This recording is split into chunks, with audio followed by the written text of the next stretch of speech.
አይነ ስውር የሆነች ሴት ባሏን ከሁሉም በላይ ተወደው ነበር። ለሷ እሱ ባል ብቻ ሳይሆን ዓለሟ ሁሉ ነበር። ነገር ግን አንድ ቀን በቴሌቪዥን ላይ የሚተላለፍ ቃለ ምልልስ ስታዳምጥ ህይወቷን የሚቀይር እውነት ሰማች። ባሏ በህዝብ ፊት ከሌላ ሴት ጋር ፍቅር እንዳለው በግልጽ ተናገረ። ሁለቱም በካሜራ ፊት ፍቅራቸውን ሳይደብቁ አሳዩ።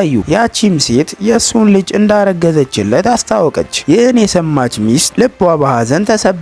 በፍጥነት ወደ ባሏ ሄዳ ማብራሪያ ልትጠይቀው ሞከረች። ነገር ግን በድንጋጤ ወድቃ ጭንቅላቷን በሶፋው ላይ መታች። ራሷን ሳተች። ከተወሰነ ጊዜ በኋላ ስትነቃ ያልጠበቀችው ተአምር ተከሰተ። ከ5 ዓመታት በፊት በመኪና አደጋ ያጣችው የማየት ችሎታ ተመልሶላት ነበረ።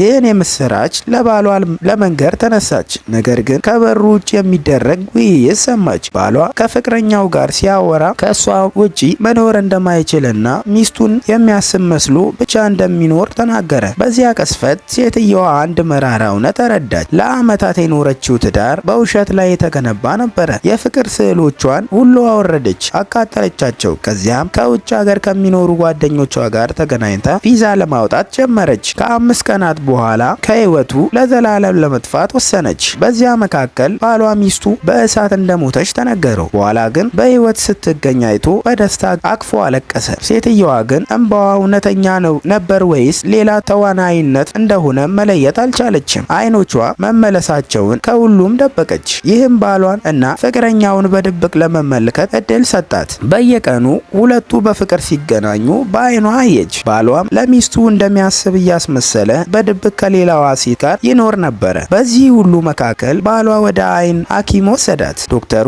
አዲስ መድኃኒት መቶ የማየት ችሎታዋን ፈጥኖ ሊመልስ እንደሚችል ነገረው። ነገር ግን ባሏ ከሆስፒታሉ እንደወጣ መድኃኒቱን በቀጥታ ወደ ቆሻሻ ጣለው። አይኗ ቢመለስ እኛን ታያለች ብሎ ለፍቅረኛው ተናገረ። ይህን የሰማች ሚስት በሙሉ ተስፋ ቆረጠች። የጋብቻ ቀለበቷን አውልቃ ሰበረች። ለዘላለም በጨለማ ውስጥ እንድትኖር የፈለገው ሰው የራሷ ባል መሆኑን ማመን አልቻለችም። ከዚያም ፍቅረኛው ሌላ ክፉ እቅድ አወጣች። ለውሾች አለርጂ እንዳለባት በማስመሰል አንድ ጨካኝ ውሻ ወደ ቤቱ አመጣች። ሴትየዋ በፍርሃት ከባሏ ጀርባ ተደበቀች። ነገር ግን ባሏ እሷን ከመጠበቅ ይልቅ ፍቅረኛውን ለማዳን መረጠ።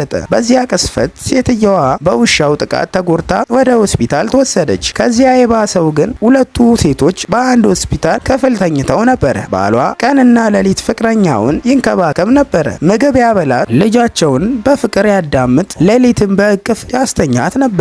ይህን ሁሉ እያየች ሚስቱ የመሄጃ ዝግጅቷን አጠናቀቀች። በመውጫ ቀኗ ግን ሶስቱም በድንገት አፈኑ። አጋቾቹ አንድ ሰው ብቻ እንዲያድን ባልየውን አስገደዱት። ለጥቂት ጊዜ አመናት። ነገር ግን ፍቅረኛው እያለቀሰች ስትለምነው በመጨረሻ ከዓመታት በላይ ከሱ ጋር የኖረችውን ሚስቱን ትቶ እሷን መረጠ። እንደ እድል ሆኖ ሚስቱ በህይወት ተረፈች። ቁስሏን ካከመች በኋላ አንድ ጊዜ የፍቅራቸውን መታሰቢያ ወደ ነበረው ሚስጥራዊ ቪላ ሄደች።